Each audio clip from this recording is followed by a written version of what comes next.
dedicated to my son Sean Anthony Steele, in loving memory of my father Richard Steele. Albinus. Introduction to the Dialogues of Plato, translated by George Burges in the Works of Plato, a new and literal version, London.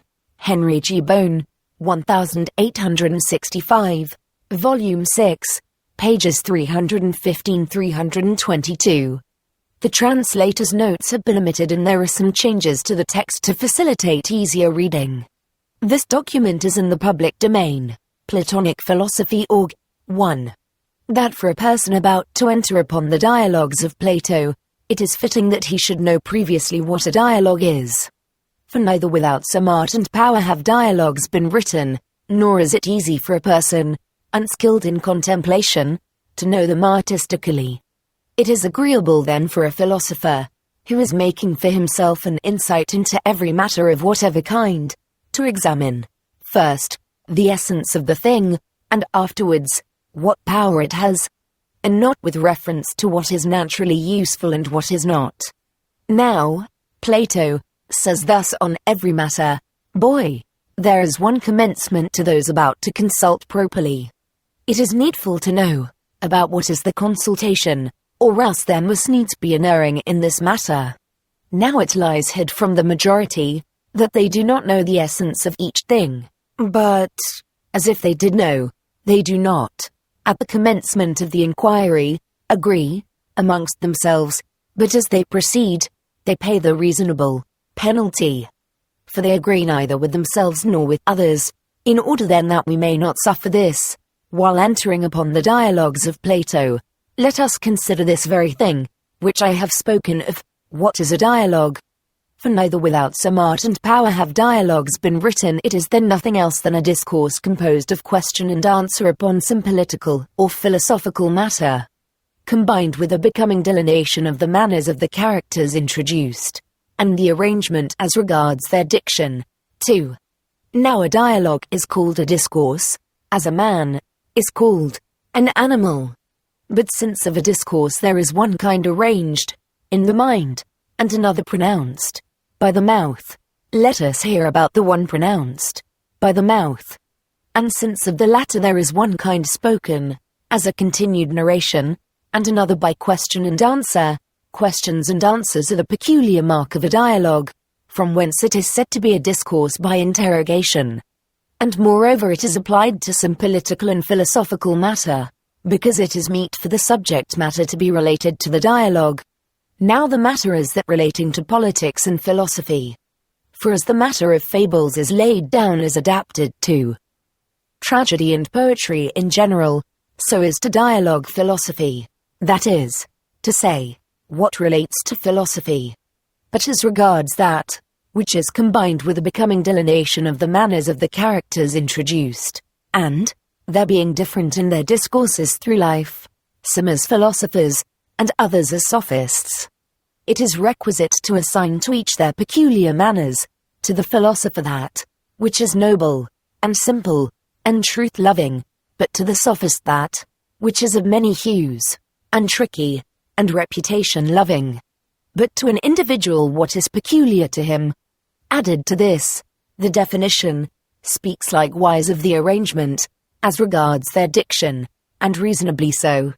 For as the measure ought to be adapted to tragedy and comedy, and the fiction of the subject to the bruited story, so ought the diction and composition, adapted to the dialogue, possess what belongs to the grace of an Attic style, and is neither superfluous nor deficient. 3. But if a so-called discourse, not being made in the form, as I have laid down, but deficient on these points, is said to be a dialogue, it will not be said so correctly. Thus that, which is said in the case of Thucydides to belong to the power to represent the peculiarity of dialogues, but rather two public speeches composed on set purpose against each other.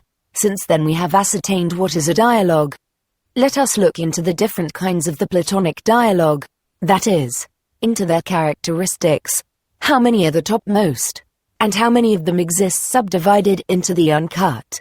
4. As regards their characteristics, which are two, one explanatory and the other exploratory, The explanatory is suited to the teaching and practice of truth, but the exploratory to an exercise and conflict, and the confutation of falsehood. And while the explanatory directs its aim to things, the exploratory does so to persons. 5. Of the dialogues of Plato there are drawn out in the class of physics, the Timaeus, in that of morals, the Apology, in that of logic, the Thiges, Cratylus, Lysis, Sophist, Laches, and Statesman, in that of confutation, the Parmenides, and Protagoras, in that of statesmanship, the Crito, Phaedo, Minos, Banquet, Laws, Epistles, Epinomis, Menexenus, Cleitophon, and Philebus, in the tentative, class R, the Euthyphro, Meno, Iron, and Charmides, in the obstetrical, the Alcibiades, and in the overthrowing, the Hippias, Euthydemus, and Gorgias. 6. Since then we have seen their differences, how they exist naturally, and their characteristics. Let us state, in addition, from what dialogues persons must begin their entrance upon a discourse of Plato. For opinions are different. For some begin with the epistles, and some with the Thiges. And there are those who divide the dialogues into tetralogies, and rank as the first tetralogy that which contains the Euthyphron, Apology, Crichton, and Phaedo. The Euthyphro, as in it the charge against Socrates is brought forward, the Apology, since it was necessary for him to defend himself, the Crito, on account of his staying in prison, and afterwards the Phaedo, since in it Socrates meets with the end of life. And of this opinion are Dercylides and Priscillus. But they seem to me to have wished to assign an order to the persons of the dialogues, and the circumstances of their lives, a matter which is perhaps useful for something else, but not however for that, which we are wishing now. For we wish to discover the commencement and arrangement of instruction that is according to wisdom. We say then that the commencement of a discourse of Plato is not one undefined, for that, being perfect, it is similar to the perfect figure of a circle. For as the commencement of a circle is not one undefined, so neither is it of a discourse. 7. We will not, however, on this account enter upon it in any manner soever, nor accidentally. For if it is requisite to describe a circle, a person does not describe it, beginning from any point, but from that which is nearest at hand, in whatever state each of us may be with regard to the discourse. Beginning from that he will enter upon the dialogues of Plato. For there is a state according to nature, for instance, good or bad, and that according to age, where a person, for instance, is in the season for philosophizing or has passed it, and that, according to a predilection, as, for instance, in favor of philosophy or history, and that, according to a habit, as in being, for example, previously initiated, in instruction, or without instruction, and that, according to the matter, as being engaged, for example, in philosophy, or dragged around by political circumstances. 8. He then, who is, according to nature, well born, and according to ages in the season for philosophizing, and according to a predilection, for the sake of exercising himself, is proceeding to reasoning, and he, who, according to a habit, has been previously initiated in instruction, and has been drawn aside from political circumstances, will begin from the Alcibiades to be well turned by the inclination of intellect, and to know of what thing it is needful to make for himself a care, and, as it were by a beautiful pattern, to see who is the philosopher and what is his pursuit, and upon what suppositions his discourse is carried on. Such a person must enter upon the Phaedo next in order, for in it, Plato states who is the philosopher, and what is his pursuit, and upon the supposition of the soul being immortal he goes through the discourse relating to it. After this it would be requisite to enter upon the Republic. 4. Commencing with the earliest instruction, he delineates the whole of education, by making use of which a person would arrive at the possession of virtue. But since it is requisite for us to be versed in the knowledge of things divine, so as to be able, by possessing virtue, to be assimilated to them, we shall enter upon the Timaeus, for by entering upon this account relating to nature, and on the so-called theology, and the arrangement of the universe, we shall clearly have a recollection of things divine. 9. But if any one, to speak summarily, is able to survey correctly the arrangement of the dialogues, suited to the teaching according to Plato, to him who chooses the doctrines of Plato.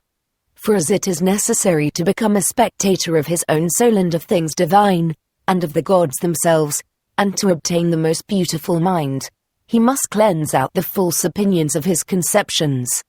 For not even have physicians deemed the body capable of enjoying the food brought to it, unless a person shall have previously cast out what was in it in the way of an obstacle.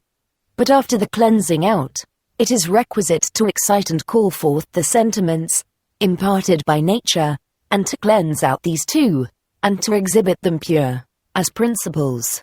In addition to this, through the soul being thus previously prepared, it is necessary to introduce into it its peculiar doctrines, according to which it may be perfected.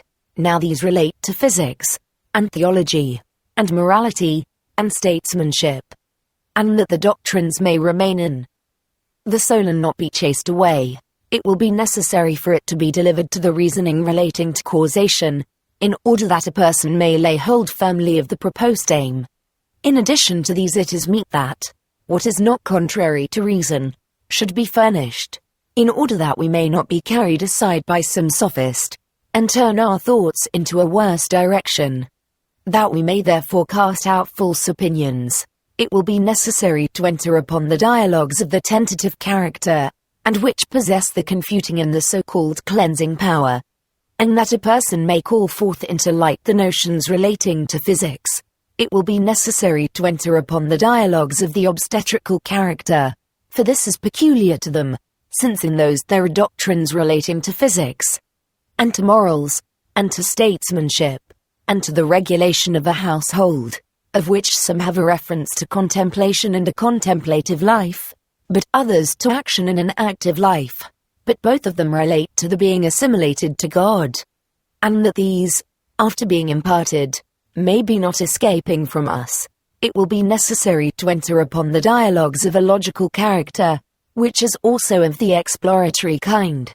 For they possess both the distinguishing and defining methods, and, moreover, the analytical and syllogistical, through which truths are shown and falsehoods confuted. Moreover, since it is requisite for us to be not led aside contrary to reason by sophists, we shall enter upon the dialogues of a demonstrative character, in which it is in our power to learn thoroughly how it is meet to listen to sophists, and in what manner to carry ourselves towards those who act wrongly in matters relating to reason.